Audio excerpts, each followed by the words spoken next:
Hola, buenas noches, bienvenidos a esta que es la última emisión del año del Economista TV.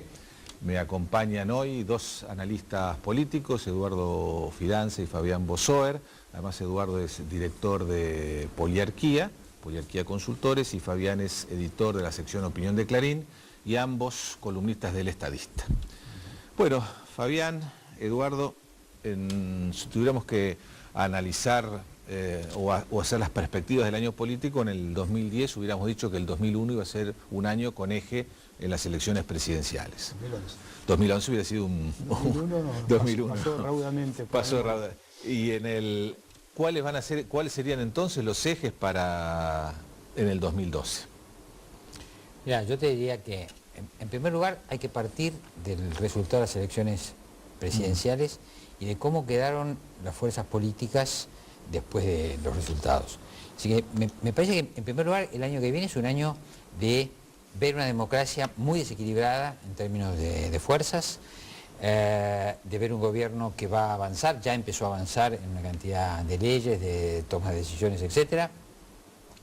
Y en un año donde me parece que no va a haber oposición política competitiva democrática, sino lo que yo llamaría una oposición fáctica, que son los conflictos que se van a generar por intereses, sobre todo, creo yo, en el plano sindical, de modo que me parece que este es un año para seguir bastante bien la cuestión sindical.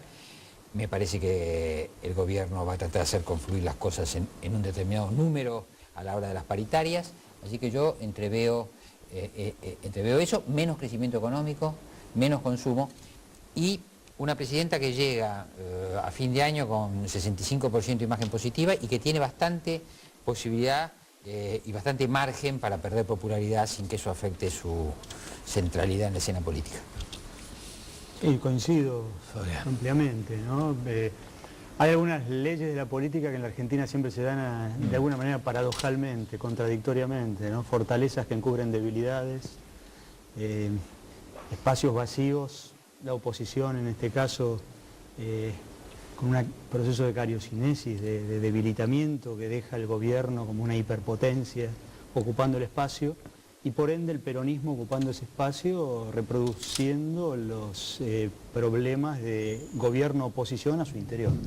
Es decir, la interna peronista va a ser el año que viene, además no es un año electoral, pero va a ser un año preparatorio para elecciones legislativas un año más tarde, lo cual va a dar una dinámica en la que lo que vimos en los primeros días, en las primeras 2 semanas de gobierno de Cristina, de su segundo y supuestamente último mandato, es de alguna forma blindarse, hacerse fuerte, tomar posiciones y barajar las cartas de tal modo de enfrentar este año más duro que se viene, ¿no? Yo de alguna manera digo, son palos y zanahorias lo que nos entregó este superpaquete de leyes aprobado en el Congreso, ¿no? Bueno, daría la sensación, también en función de lo que dicen ustedes, de que en los primeros días de la gestión o de este segundo mandato de Cristina Kirchner hubo señales muy fuertes de lo que cabe esperar. Digamos, se planteó a los 4 días de asumir, se hizo explícito las diferencias con Moyano, son muy claras las diferencias entre gobernador y vice en el caso de la provincia de Buenos Aires. Hay una decisión de utilizar la mayoría parlamentaria que obtuvo el gobierno en las últimas elecciones con toda la fuerza necesaria. Tuvimos, digamos, en estos primeros días del segundo mandato una buena síntesis de lo que cabría esperar en el futuro. De cualquier manera voy a introducir algo que posiblemente sea polémico, o el que escuche dice, pero ¿por qué? ¿Por qué dice esto ahora? ¿Por qué esto ahora? Yo lo que creo que es cierto y está claro, y surge de la estadística, es que este es un gobierno electoralmente fuerte y ocupa el centro de la escena frente a una oposición sumamente dividida. Ahora, no me parece que sea equivalente electoralmente fuerte con políticamente fuerte. Aparentemente este es un gobierno políticamente fuerte, pero también depende de la definición que le demos a fortaleza política. Me parece que está este tema que hemos planteado, de lo que yo llamo oposición fáctica, la posición que surge de la propia hegemonía del peronismo. Está algo que a mí me parece que hay que observar, que es el carácter del liderazgo de Cristina Kirchner. Yo creo que todavía sigue la sombra de la ausencia de Néstor Kirchner, a mí me impresiona. Cristina Kirchner, nuestra presidenta, pareciera estar haciendo pasar permanentemente y cada vez más todo lo que llamaríamos cuestiones objetivas del Estado, de la administración, de las relaciones internacionales, de las relaciones con los medios de comunicación, con otras organizaciones. Todo lo está haciendo pasar esos temas objetivos o con pretensión de objetividad por su subjetividad, ¿no es cierto? En una escena solitaria, donde no participa un gabinete, donde no participa un equipo, participa una subjetividad y a través de esa subjetividad pasa todo. Llama la atención que la Presidenta de la Nación jamás dé un discurso escrito, llama la atención que permanentemente improvise, y yo me pregunto si esa improvisación en realidad es algo más que una cuestión estilística, si no es una cuestión de fondo atinente a este gobierno, donde además, cuando uno observa los modos de proceder, es muy difícil que se acerque a alguien, se siente allí, exhiba su currículum respetable y dé una opinión. Si esa opinión no es coincidente con la doctrina oficial, entonces, más que una opinión inteligente, es el principio de una conspiración. Entonces yo en esas condiciones me pregunto si podemos sostener que hay fortaleza política. Agregaría algunos datos a esta semblanza, digamos, diagnóstico de Eduardo, ¿no? O sea, como analistas tenemos que salirnos de la escena de la coyuntura y observar a Cristina Kirchner no solamente como la suprema decisora, sino como un síntoma del régimen político argentino, ¿no? Ella está ahí porque el régimen político argentino fue evolucionando, fue cayendo y recuperándose en los últimos 28 años, aprendiendo lecciones, superando crisis, pero de alguna manera el hiperpresidencialismo es el problema y la solución de los problemas argentinos, dicho de manera muy sintética. Y esta presidenta que tenemos es un poco la consecuencia de esto, con sus pros y con sus contras, con sus fortalezas y sus debilidades. Y diría, en este momento, con sus debilidades recubiertas de fortaleza y sus fortalezas que dejan entrever cuáles son esas debilidades. Y un dato preciso de estas 2 semanas, porque señalabas muy bien, estos primeros días de gobierno y el paquete legislativo votado en el Congreso es una muy buena síntesis de lo que cabe esperar como líneas, como trazado inicial de este segundo mandato de estos próximos 4 años. Allí se votaron, sabemos muy bien, ahora se están desmenuzando las consecuencias, se están desagregando las leyes que se votaron. Ahora, una de las cosas que más llama la atención es que dentro de estos 12... dentro de estas 12 leyes que se están discutiendo, ya aprobadas en la sociedad, está la prórroga de la ley de emergencia económica, ¿no? Esto es algo que a mí me parece central.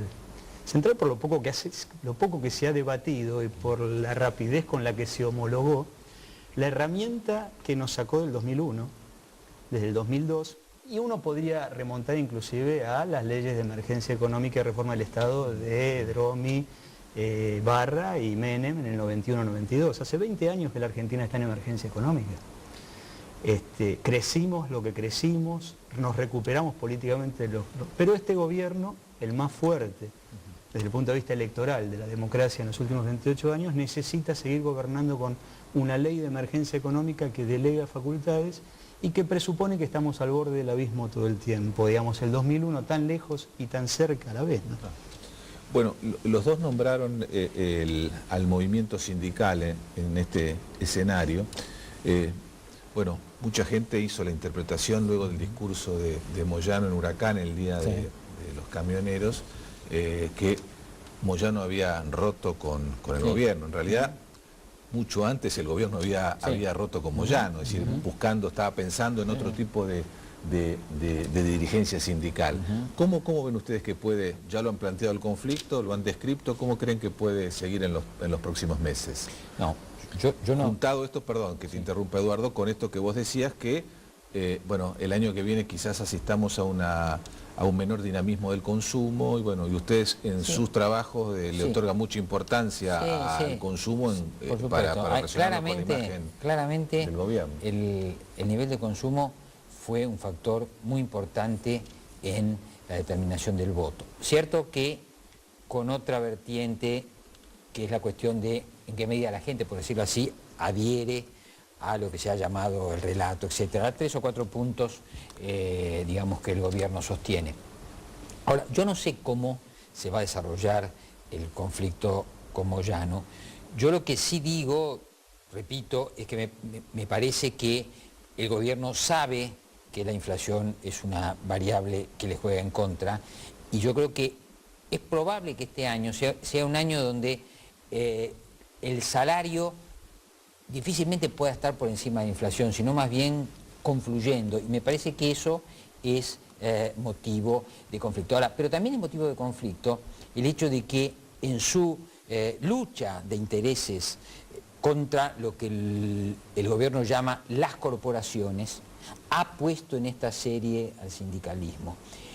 Yo creo que además, si pensamos en el discurso de toma de posesión de la presidenta, la referencia al hecho de que en su época, que es esta época, existe el derecho de huelga y en la época de Perón no existía el derecho de huelga, yo creo que hay algo más ahí. Yo creo que hay un intento o hay un proyecto superador del peronismo histórico. Y desde el punto de vista fáctico, pero también simbólico, si alguien es un típico representante del peronismo histórico, es un Moyano.